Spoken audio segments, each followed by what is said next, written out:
Prime Minister calls for free movement of people within the region. Destined for greatness, a message to primary school leavers. And Jamaica and the United States celebrate years of partnership. Hi there, I'm Andrea Chisholm, and this is Jamaica House Weekly.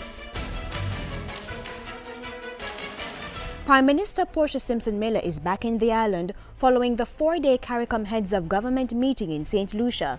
During her address at the opening ceremony, she called on CARICOM heads to expand the categories of a free movement within the region. Mrs. Simpson-Miller urged the leaders to move for the inclusion of security guards, household helpers and caregivers, and further recommit to full freedom of movement in all categories by 2015. In the meantime, Prime Minister Simpson-Miller has affirmed Jamaica's commitment to the regional integration movement.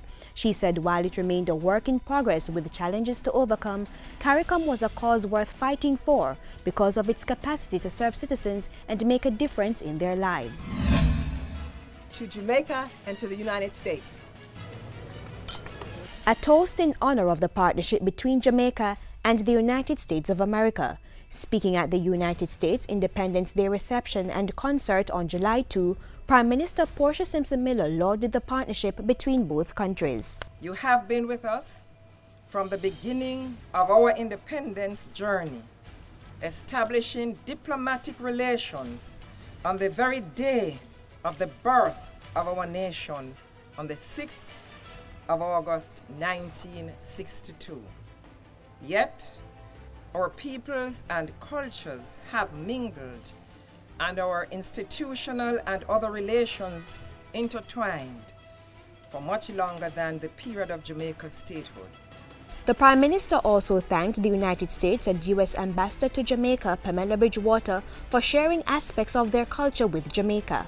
You have brought America to Jamaica through cultural events featuring film, dramatic presentations, dance, and music, thereby sharing the talent of your people on various stages and in our parks and institutions of learning, and we thank you. The U.S. celebrated its 236th anniversary of independence on July 4. And the Prime Minister has agreed to serve as patron for the local observance of Nelson Mandela Day on July 18. Jamaicans will, for the first time, join the global community in celebrating the occasion. A release from the Office of the Prime Minister says plans for Nelson Mandela Day are being spearheaded by the South African High Commission in Kingston. Jamaica's observance of the day will focus on children. Nelson Mandela Day will coincide with the icon's birthday on July 18 and gives credence to his commitment to human rights, conflict resolution, and reconciliation. Information Minister Senator Sandria Faulkner has urged primary school graduates to live up to their full potential as they are destined for greatness. The minister was speaking at Ballards Valley Primary School graduation ceremony last week. Minister Faulkner told the students that despite how difficult life may seem, they could overcome the obstacles and achieve their dreams. I urge you to be inspired by all of the great people around you. And there are many great people around you in so many areas, and from whom you can draw inspiration and encouragement.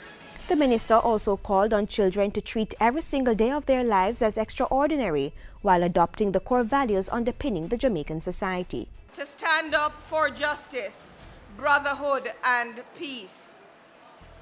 If you pledge to these values, your conscience will never trouble you, and you will always do what is good and what is right. Senator Faulkner also thanked the teachers and parents for playing an integral role in the development of each child and called on the community to do their part as well. It takes a village to raise a child. You have to play your part as citizens to ensure the care and protection of all of our children. And turning our attention to sport, members of the Whitfield Town Under-20 football team were recently presented with football gears from the Prime Minister. They were made available through the Constituency Development Fund for Southwest St. Andrew. The team pledged to represent their community well in the Kingston and St. Andrew Under-20 and Major League competitions. And Prime Minister Simpson-Miller has paid tribute to former Deputy Speaker of the House of Representatives Arthur Williams Sr. In a release, the Prime Minister described Mr. Williams' passing as the end to the physical presence of a man who gave his all on behalf of Jamaica. She added that his contribution would not be forgotten, especially by those whose lives he helped to inspire. Mr. Williams was accorded an official funeral at the University Chapel last week. Meanwhile, Minister without portfolio with responsibility for sports, Natalie Nita Headley, represented the Prime Minister at the funeral for former Olympian George Carr. He was the first athlete to have the Jamaican flag hoisted for a gold medal after winning the 400 and 800-meter events at the Central America and Caribbean Games held at the National Stadium in 1962. Mr. Carr died at the age of 74 on June 15 after suffering a heart attack. And that's it for this week's edition of Jamaica House Weekly. Join us next Monday for the latest out of the office of the Prime Minister. I'm Andrea Chazong.